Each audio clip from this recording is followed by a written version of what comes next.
देखो लोन जैसे कई सारे होते हैं, जैसे होम लोन होता है, गोल्ड लोन होता है, पर्सनल लोन होता है, व्हीकल लोन होता है, कई सारे लोन होते हैं यहाँ पर। और इंडिया में तो कई सारे एजुकेशन लोन यानी कि हमारे शादी पर लोन, बहुत सारे कई सारे लोन मिल जाते हैं। लेकिन इन सब में एक बात हमेशा कॉमन देखी जाती है, वो देखी जाती है सिविल स्कोर। यानी कि अगर आपका सिविल स्कोर यहाँ पर अच्छा है तो आप लोन के लिए इलिजिबल हो, अगर आपके डॉक्यूमेंट सही है तो आप लोन ले सकते हो। लेकिन सिविल स्कोर आखिर कैसे अच्छा करें, आज की इस वीडियो में हम बताने वाले हैं। देखो सिविल स्कोर चेक करने के ना कई सारे तरीके होते हैं, गूगल पे भी जाकर चेक कर सकते हो, फोन पे भी हो सकते हैं, और यहाँ पर डॉक्यूमेंट के वेरिफिकेशन से भी होती है। यानी कि हमारा बैंक भी हमारा सिविल स्कोर एक तरह से चेक कर सकता है। वो बात अलग है कि सबका बैंक का जो टर्म एंड कंडीशन है वो सब अलग अलग होता है, वो आप अपने बैंकर से जाकर पूछ सकते हैं।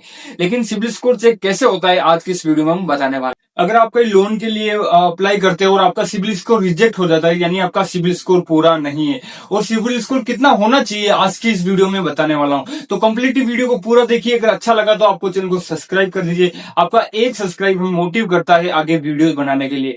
सबसे पहले बात कर दूं सिविल स्कोर आखिर होता क्या है। देखो क्रेडिट स्कोर स्कोर भी इसको बोला जाता है, यानी कि हम लोन लेते हैं, यानी कि कई बैंक में या फिर कई एजेंसी, प्राइवेट एजेंसी में हम अप्लाई करते हैं, तो सबसे पहले हमारा पैन कार्ड, आधार कार्ड या वोटर आईडी, उससे हमारा सिविल स्कोर चेक किया जाता है। अगर हमारा सिविल स्कोर यहाँ पर 700 से ऊपर आता है तो यहाँ पर एवरेज माना जाता है, यानी कि आप लोन के लिए अप्लाई कर सकते हो। यहाँ पर आपको कोई टर्म एंड कंडीशन नहीं फॉलो करनी होती है, कोई भी रूल आपको नहीं फॉलो करना है लोन लेने के लिए, यानी कि आप एलिजिबल हो जाते हो लोन के लिए। अगर आपका स्कोर ज्यादा आता है तो और आप ज्यादा एक्टिव होते हो कि इस लोन को आपको मिलेगा ही मिलेगा। वो अलग प्रोसेस रहता है कि आपको यहाँ पर टर्म एंड कंडीशन जो भी अपना बैंक होता है, यानी कि जो भी अपना बैंक होता है, कोई वेबसाइट है, उसके यहाँ पर फॉलो या उनका जो भी क्राइटेरिया है उनको पूरा करना होता है।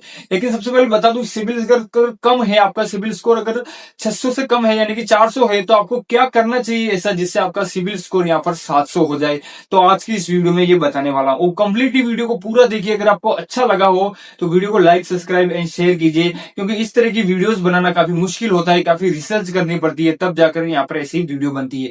सबसे पहले बात करूं यहाँ पर सिविल स्कोर की, तो सिविल स्कोर को आपको हमेशा बढ़ाए रखना चाहिए। उसके लिए नंबर 1 पे जो स्टेप फॉलो करना है, यहाँ पर अगर आपने कभी लोन लिया है तो उस लोन को टाइम टू टाइम उसकी ईएमआई आपको पे करनी चाहिए। यानी कि जितना भी आपने अमाउंट लिया है उस लोन का, जितनी भी आपको मंथली ईएमआई आती है, वो आपको टाइम पर आपको हमेशा देनी चाहिए। उससे होगा क्या कि अगर आप टाइम पे दोगे तो आपका जो सिविल स्कोर है, यानी कि आपको कोई जो ड्यू नहीं रहेगा, यहाँ पर केस जो आती है वो आपकी ड्यू नहीं रहेगी और हमेशा से ये बढ़ता रहेगा। और नंबर 2 आता है यहाँ पर, हमेशा आपको यहाँ पर हर 2 महीने में यहाँ पर सिविल स्कोर बढ़ता है, घटता रहता है। तो मैं आधार कार्ड से या अपनी मोबाइल की वेबसाइट से यहाँ पर सिविल स्कोर को चेक करना चाहिए।